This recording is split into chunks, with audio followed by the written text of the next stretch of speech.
John Brandenburg has his master's and PhD in plasma physics. He works currently as a consultant for Morningstar Applied Physics and is a part-time instructor in astronomy, physics, and mathematics at the Madison College in Madison, Wisconsin. He has worked on space plasma technologies, nuclear fusion, and advanced space propulsion at Orbital Technologies in Madison. He's also a principal inventor of the microwave electrothermal plasma thruster that uses water as a propellant for space propulsion. He's worked on the Strategic Defense Initiative, the Clementine mission to the moon, rocket plume regolith interactions on the moon and Mars, and vortex theory of rocket engine design. He's a true rocket engineer. And the combined Sakharov-Kaluza-Klein theory of field unification for purposes of space production and Mars science. He'll be sharing with us today a report from Mars. Does the path to extraterrestrial disclosure lead through Cydonia Mensa? Please welcome John Brandenburg. Thank you, Jen. Okay, guess I'm mic'd up already, so. Okay, I'm gonna give you a science lecture. I'm just warning you, because that's what this is all about. I will just tell you that I worked in Washington, D.C. for 15 years, and I had high security clearances, and those clearances cover all the stuff I heard around the coffee machine and in the hall and in the meetings after the meetings concerning the UFO cover-up. So I take those security oaths very seriously. One of the reasons you find me concentrating on Mars rather than ufology is because the Mars literature is all open, and so I can talk to it without violating my security clearances. But it's interesting enough, even as it is. Does the road to ET disclosure lead through Cydonia Mensa on Mars? My answer is yes. That was recently confirmed to me. Okay, we're going to talk about Mars and science. Evidence for a long-lived Earth-like climate period on Mars. Evidence for large thermonuclear explosions in Mars past. Correlation of these explosions with what looks like sites of archaeology on Mars. And finally, 3 crucial new pieces of evidence that have basically led to an announcement of discovery of a dead civilization on Mars. And I will summarize. Mars has fascinated the human race since the ancients because of its color. It's bright red, same color as human blood. For the same reason, it's covered with oxidized iron, just like human blood. It's covered with a mineral called hematite, which means bloodstone. What most people don't understand is that Mars was the spark of the scientific revolution. When Copernicus made the sun the center of the universe, he made all the orbits of the planets circular, because that was simple, and satisfied the Greek ideal of philosophy. But as it turns out, Mars has a slightly oval orbit, and it's quite noticeable, even without a telescope.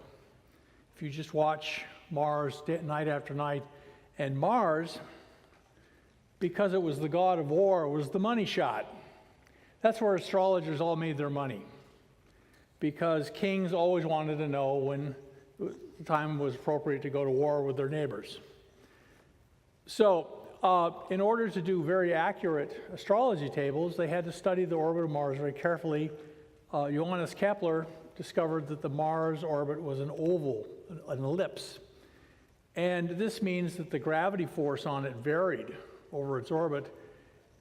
And so you couldn't do a simple theory, which is a circular orbit. So this is where Isaac Newton was inspired to develop his laws of gravity, calculus, and laws of motion, was because of the work on the planet Mars. Now, as telescopes got better in the Victorian era, they noticed that Mars had polar caps, it had dust storms, it looked like a very Earth-like planet. And to the logic of the time, this meant automatically it was probably a living planet. So Mars became, for people during the Victorian era, basically a symbol of life elsewhere in the universe. Now, as every once in about every 2 years, and we're going through a period like this right now, Mars will get very close to the Earth, and if you have a very good telescope, you can start looking at the surface details. Percival Lowell noticed, along with Schiaparelli, noticed what he called canali, or channels, on the surface of Mars. And Percival Lowell became convinced this is a sign of a civilization on Mars. And he was quite persuasive. He had one of the best telescopes on Earth. And now, it didn't matter that a lot of other scientists at the time scoffed at Percival Lowell's ideas. I'm a scientist, and I deal with the government all the time, and you must know about scientists that they have egos too. They're not all completely selfless civil servants. And what's really important, I want you to understand, is the US government understands this about scientists. So this fellow, I call his infamous moments in science, was named Simon Newcomb. And he was a scoffer at Percival Lowell and his canals. But he also scoffed at the idea of heavier-than-air flight, and he wrote a long scientific article proving it was impossible. And it was published just after the Wright brothers flew their airplane. That's why he looks so grumpy in this picture. Now, another famous scientist was named Ernst Mach. And he was convinced there were no such things as atoms. He says, if you can't see them, they don't exist. And he, just to give you an idea of his personality, he hounded the person named Boltzmann who was running around saying that you could explain things with atomic theory of matter. Everywhere that Boltzmann would go in Europe, Ernst Mach would follow him and give a lecture making fun of his ideas, and finally drove Boltzmann to suicide. So Mach was a very eminent, accomplished scientist, but he was dead wrong, just like Simon Newcomb. And let me tell you something, the US government has a long memory like an elephant of such incidents. Finally, by the end of World War II, here's Vannevar Bush, who of course ended up being in MJ-12. They saw so many things that had been said to be impossible happen by the end of World War II. Nuclear weapons, space travel, the V-2 rocket, that the US government decided to actually be quite open-minded about ideas. And so one of the things that happened was that the US government basically bought into the ideas of Percival Lowell at a very deep level. They didn't care that Simon Newcomb and Ernst Mach and other people like that scoffed at his ideas. The government is interested in risk, which is the probability of something happening versus the damage that will happen if it happens. Most academics are interested in probabilities, but the government is worried about getting blindsided. So the US government basically adopted the view that the planet Mars had at least a dead civilization on it. And this became a very deep-seated idea, such that when Wernher von Braun began working for the US government, he suggested that the first astronauts to Mars should include archaeologists. So, at the dawn of the space age, the US government expected to find a dead civilization on Mars. They enshrined this in a report called the Brookings Report, made by the Brookings Institute, and they also said, if we find a dead civilization on Mars, we have to suppress it. We can't talk about it. It'll alarm the public. Remember, this is the Cold War. And one of the things in the background of the US government's mind was also the fact that, according to Darwin, intelligence is favored in predators. The smartest animals on Earth are animals that eat other animals, including us. This toothy character is not a dinosaur. It is a killer whale. It looks like a dinosaur. And you can see from its brain that it has a very advanced brain. Yes, this killer whale is not playing tag with these penguins. I hate to break that to you. So, the US government, especially after World War II, felt that if there was a dead civilization on Mars or a living civilization on Mars, it might not be friendly.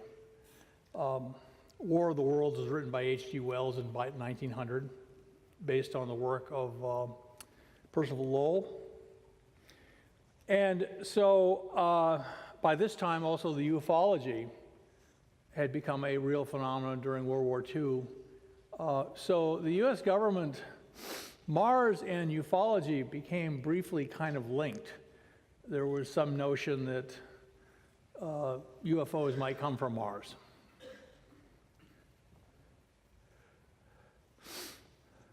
Now, Mars is the closest planet in the universe that we can, we can observe it. We can go there, at least with probes. It's the closest thing to Earth, not only in terms of distance, but also in terms of climatic conditions. And apparently in the past, Mars had very Earth-like conditions on it. It had an ocean.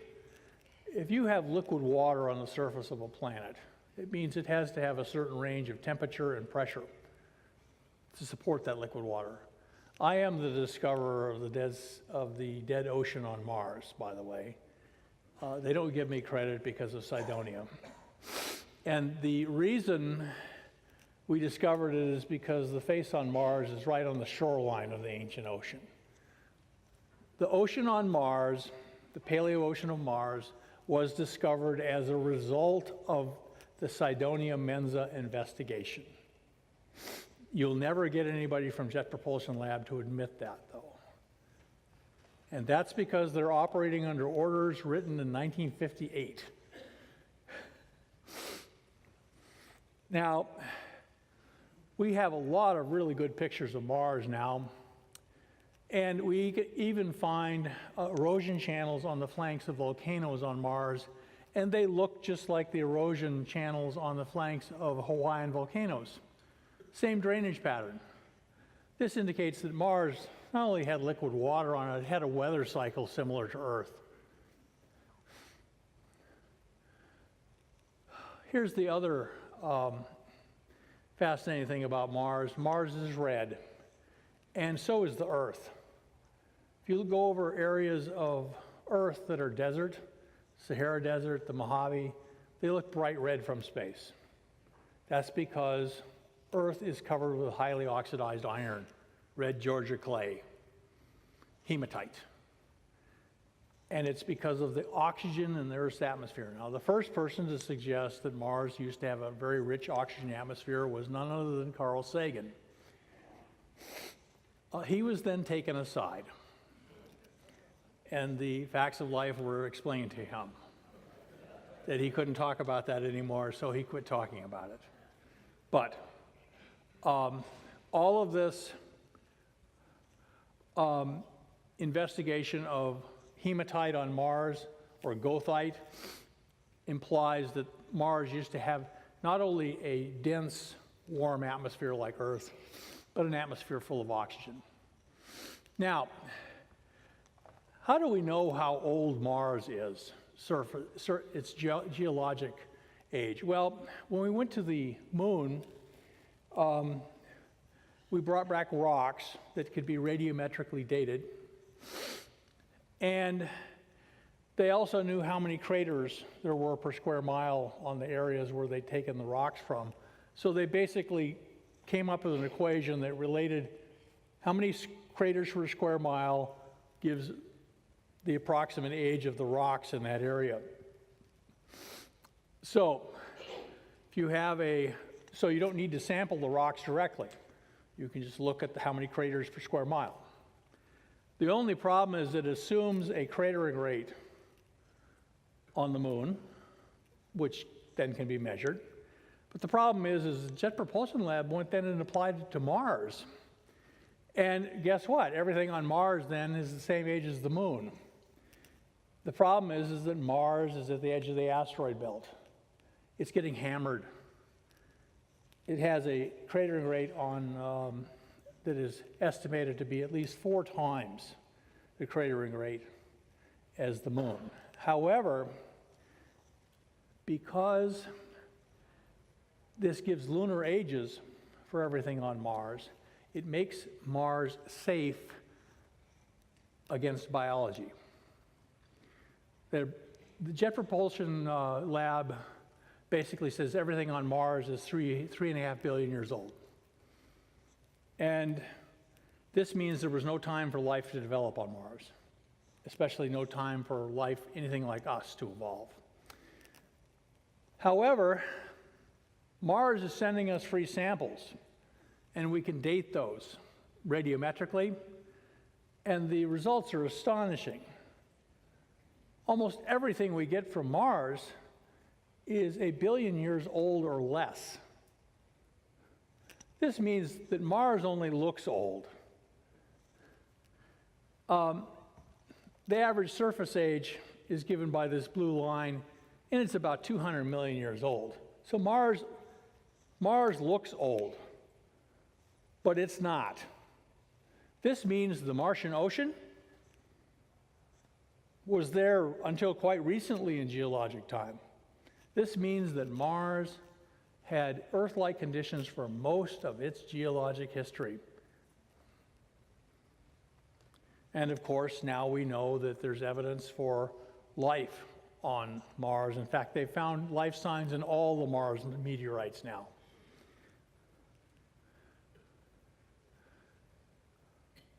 So, Mars had a long period of Earth-like climate, including having an oxygen atmosphere. Now, there's a lot of other things you can do at Mars. The noble gases are called noble gases because they don't react with anything. They go into the atmosphere and they sit there. And you could do forensics on those isotopes.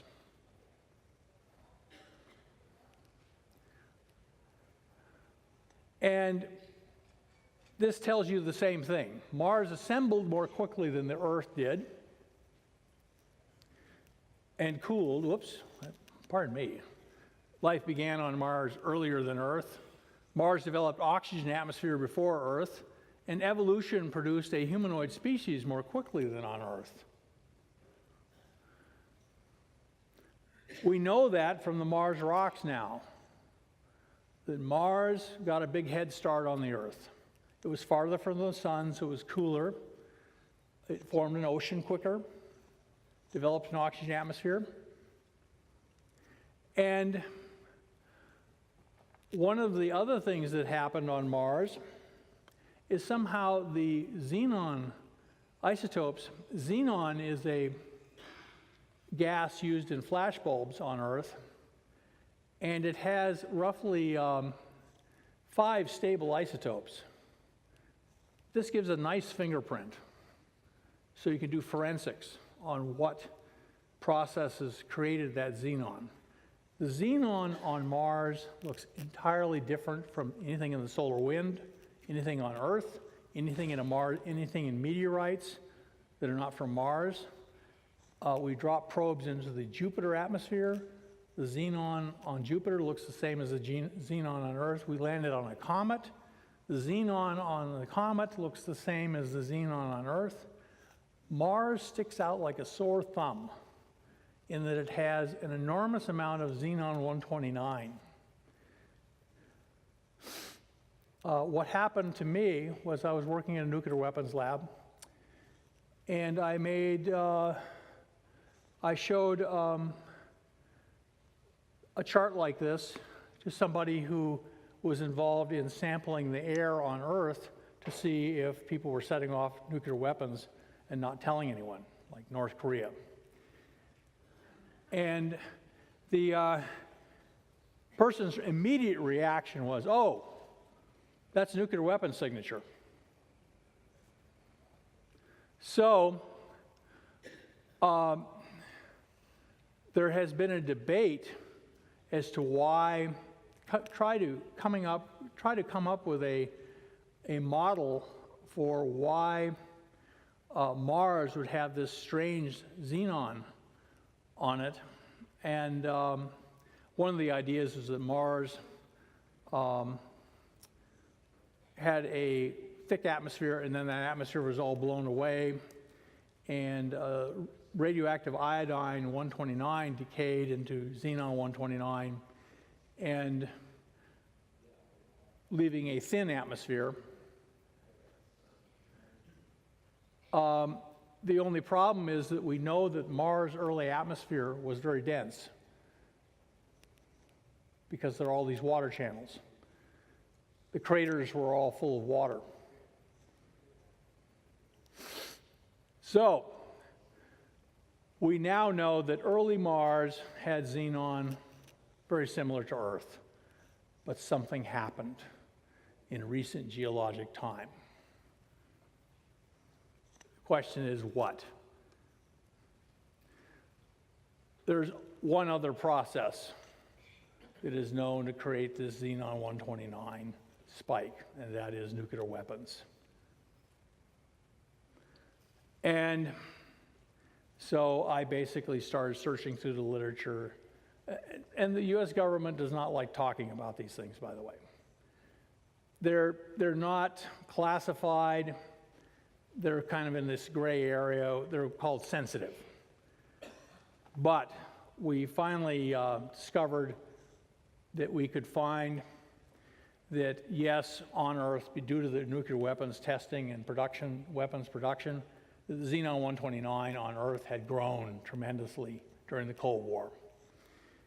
And I reported this to the government, to the Pentagon, and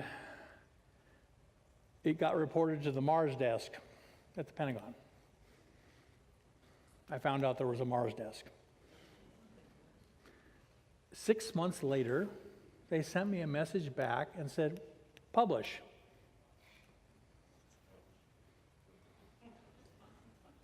So I said, okay. And as it turns out, it's pretty easy to take Earth nuclear weapons xenon, mix it with Earth natural xenon, and get Mars.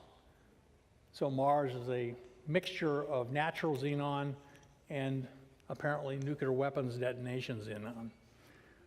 And this happens because when you split atoms in a hydrogen bomb,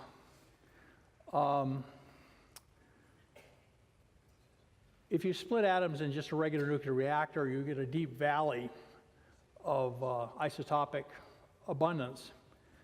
But if you split atoms in a hydrogen bomb, the process is much different and produces a lot more xenon-129.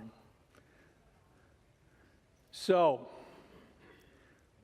I just wanted you to also know the real pros, when they build a hydrogen bomb, they wrap, there's an atomic bomb that sets off the hydrogen bomb, and then they wrap the whole thing in uranium or thorium to boost its yield. They double its yield. And so it's actually a fission, fusion, fission explosion. And you can also show that you cannot get a xenon-129 from like a natural nuclear reactor. We know that on Earth there were natural nuclear reactors that operated. And one of my ideas was that they had a natural nuclear reactor on Mars that went unstable and blew up. No, I presented that at a conference and people took me aside and said, no, that's nuclear weapons signature, that's not from a nuclear reactor. This is what the xenon from a nuclear reactor looks like. Produces almost no xenon-129 at all. So, the xenon-129 apparently comes from a very violent, very powerful nuclear explosion on Mars. There's other gases that are produced by nuclear explosions. One of them is called krypton. And we found out in the literature that some of the Mars meteorites were irradiated heavily with neutrons, as from a nuclear explosion. I couldn't believe it. There I am reading this scientific article that says, oh yes, the Mars meteorite was irradiated on Mars by all these neutrons, and the only way we could simulate that was take pieces of rock and put them in a nuclear reactor and irradiate them. So we also found out that Mars was covered by a thin layer of radioactive material. The Mars meteorites are from like 10 feet down under the surface. Big rock falls in from the asteroid belt, makes an explosion, blows little rocks into space, and some of them end up on Earth. But they come from below the surface. But if you put a probe around Mars and look at the gamma rays, you find out that Mars has a lot more radioactive potassium and thorium on its surface in the first couple inches than it does in the Mars rocks that are sent here. This means that something covered Mars with a thin layer, a thin planetary layer of radioactive material. And we found that if you look at the potassium on Mars, potassium is like an elephant, has a long memory. If it gets exposed to radiation, it stays radioactive for 1 billion years. And we found there were 2 hot spots on Mars of radioactive potassium and also thorium. And the first big hot spot is right next to where the face on Mars is. And the second hot spot is a place called Galaxis Chaos, where there's another urban site. So we have a completely separate line of scientific evidence of intelligent activity on Mars. And unfortunately, it's intelligent activity of the worst possible kind. The radiation left behind by this indicates that these nuclear explosions devastated that planet.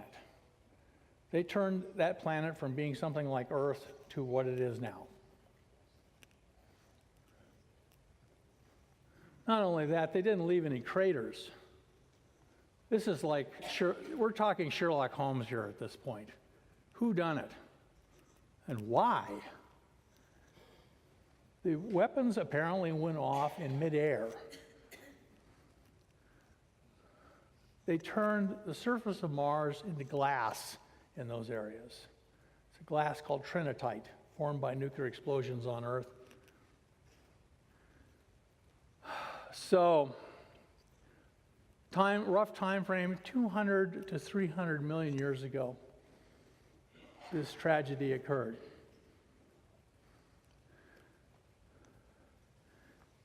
One explosion, the biggest explosion was near Cydonia Mensa, and it was upwind of it, so all the fallout would have been dumped on Cydonia Mensa. The second explosion was in a place called Utopia, just upwind of a urban site called Galaxis Chaos. I'll be showing you those. They were airbursts, just like Hiroshima and Nagasaki. The reason they were airbursts at Hiroshima and Nagasaki is that this causes maximum blast damage to civilian structures. If you want to hit a heavily armored bunker with a nuclear weapon, you make it go off on the ground. But if you want to destroy a city, you set it off in midair because it creates better shock waves. Here's Cydonia Mensa. Most people are not aware that there's the face, and then within 20 kilometers is a pyramid.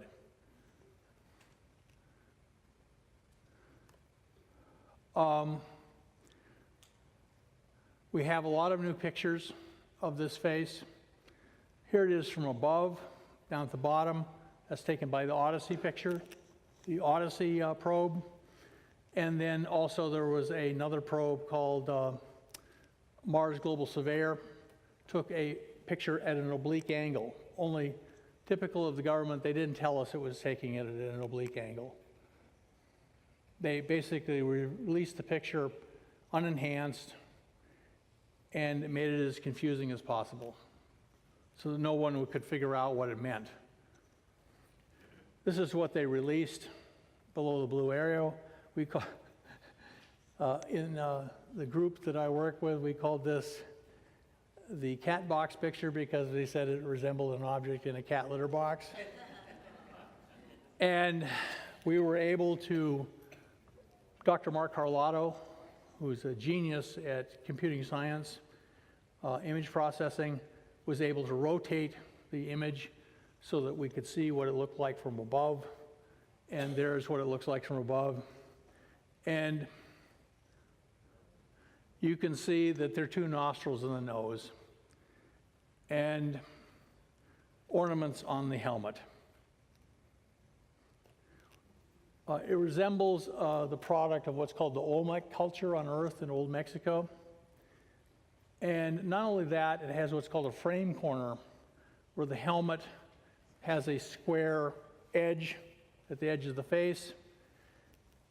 So it's got ornaments on the helmet, it's got nostrils in the nose. We have new pictures of everything. This is Galaxis Chaos. It was discovered by me. I ordered pictures of that region of Mars sight unseen because it looked like a similar site at the edge of the ocean as Cydonia Mensa, and I was not disappointed. Had two faces. The top face, I call Galaxis, looks a great deal like the original face on Mars. The lower picture, by the way, is a recent picture of the face at Galaxis Chaos. So it is a face, just like the first one. It's about 2/3 the size of the original face at Cydonia Mensa. Here's what's called a crater pyramid. A crater formed, and then somebody built a pyramid next to it. There's no other way to explain why there would be a pyramid next to a crater. If the pyramid was there before the crater formed, it would have been blown to pieces. Instead, somebody built it after the crater formed. Go figure. So there appear to be eroded remains of a primitive civilization. I've been studying this stuff now for 4 decades. I've never seen anything that would suggest an advanced civilization.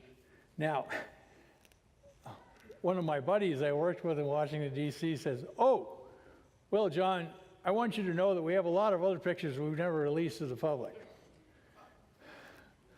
I grew up with this guy. I literally grew up in the same town with him. We then crisscrossed the world. We ended up working in the same office for the Defense Intelligence Agency in Washington, D.C. I would tell him about this Mars investigation.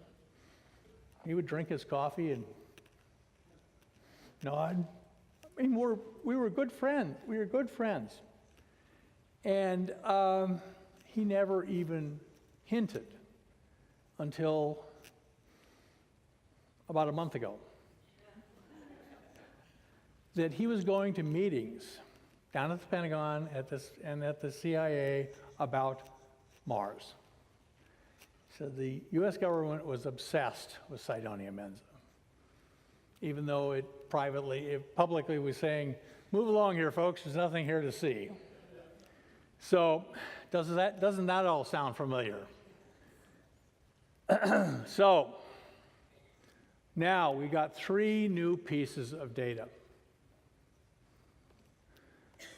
A meteorite fell in Old Mexico called Allende. It's a famous meteorite. And it turns out it sampled the xenon that was in the solar system just after the solar system formed. And it matches Mars exactly. And everyone knows about this in the higher levels of the astrophysics community, but no one has ever said a peep about it because it's signature of what's called R process. There's only 2 things in nature that cause R process. One is a supernova, and the other is a hydrogen bomb explosion. So we now have R process signature on Mars in the open literature. Instead of having me trying to snoop it out, it's right there in this one scientific article. And what's terrible is the scientific article has been well known for a long time, but no one has ever said anything about it. Of course, as you know, we found nostrils on the nose, ornaments on the helmet. The one picture showing the face on Mars and then the pyramid nearby it, no one ever shows that picture. It doesn't take a rocket scientist to figure out what that picture means. If you've got a sphinx and a pyramid next to each other, that means civilization. So we have new pictures of the face on Mars, multiple new pictures. What we recently got were new close-up pictures of the pyramid next to the face. And you'll notice it looks like it has a little square doorway on one of the faces of the pyramid. Actually, it's not a doorway, it's a place where bricks, apparently, a section of brickwork has done a landslide. And I pointed this out in one of my articles, and then the US government went and took 2 new pictures of the face of the pyramid, showing that, yes, this doorway-looking thing is there. Those are the pictures on the right. So I showed this to my friend, all of us. His reaction was, "Congratulations, John. You figured it out."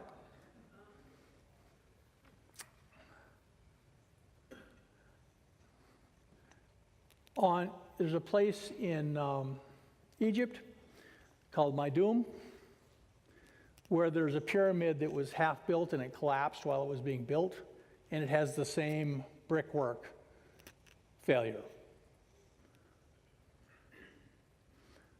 So we also found what appear to be vast urban ruins around the base of the pyramid. a city that could house 1 million people. So, let me tell you something about being a scientist. The good scientist is supposed to always be careful, because he never knows what he doesn't know. Occasionally, this means we have to be cautious, especially if the data is confusing. But if you're a good scientist,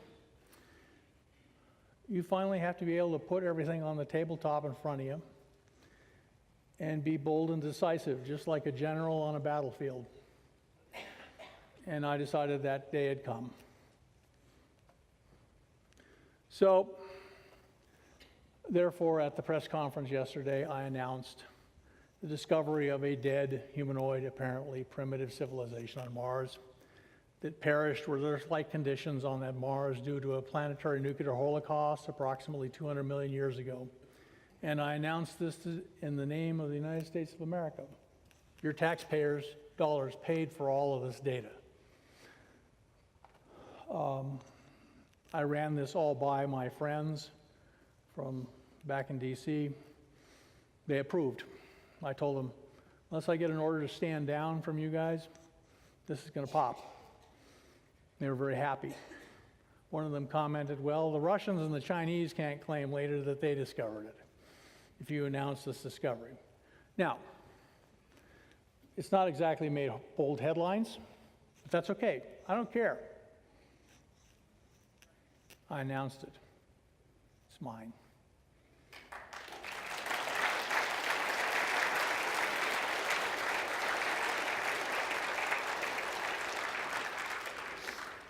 Somebody had to bail the cat on this one.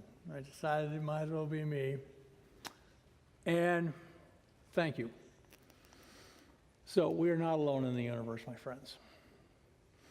And what do we learn from this? Well, if you have one solar system and 2 Earth-like planets, and both of them seem to develop independently humanoid civilizations, that means humanoid civilizations are pretty common in the universe. And some of them will build spaceships and come here. I call this a cosmic Darwin intelligence test because this civilization on Mars was apparently primitive, apparently, but it died violently. And I'm sorry to report that, but that is apparently part of the nature of the universe and part of the nature of intelligence in the universe, that occasionally it does terrible things. Ask Linda Moulton Howe about the cattle mutilations. So, we're doing the best we can. This does not solve the UFO question, but it's part of the answer.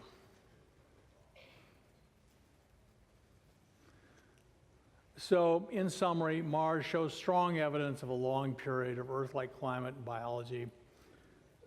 Xenon, krypton, uranium, thorium anomalies can be explained by large nuclear explosions there. The explosions appeared correlated with effects with sites of a eroded archaeology from a primitive civilization. Thus, 2 independent lines of evidence indicate intelligent activity on Mars in the past. And so, not only do we see evidence of intelligence on Mars, but evidence of a planetary scale nuclear massacre. And this did not leave me unaffected. When I finally was able to put together the whole picture, I started falling into a clinical depression. And I started having nuclear war nightmares like I had when I was a kid. Usually with my children were always standing next to me when the world would end in my dreams. So I took some time off and I wrote a book called Cosmic Jesus to meditate on cosmic good after confronting cosmic evil. So anyway, I've written 3 books on this: Life and Death on Mars, basically about past Mars climate; Death on Mars, about the planetary massacre; and how I think the whole universe is held together by the divine. People ask me what happened to the people who did this to Mars. And I said, well, I believe the law of cosmic karma caught up with them eventually. Probably they blew themselves up. One of the also reasons I decided to publish this is that I sense, like a lot of people in national defense, that we're edging into a period of danger of nuclear war between the United States and China again. And I wanted to warn people that that would be a bad thing. Now, this is what I believe the human future will look like.